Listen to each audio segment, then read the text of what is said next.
বাইম আর বাইম। ও রে সর্বনাশ।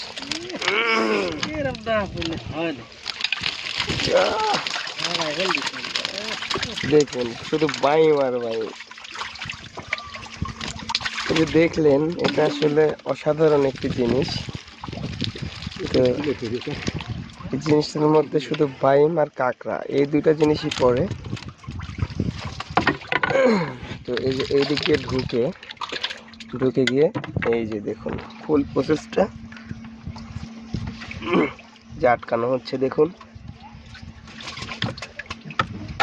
সুন্দর। এই যে ফেলা হলো, এখন নিচে যায় সুন্দরভাবে পাতা হবে। নিচে হচ্ছে বাঁশের বানা এই জিনিসটা আছে। অনেক পানি গভীর, এখানে না হলেও 8 থেকে 10 হাত পানি আছে।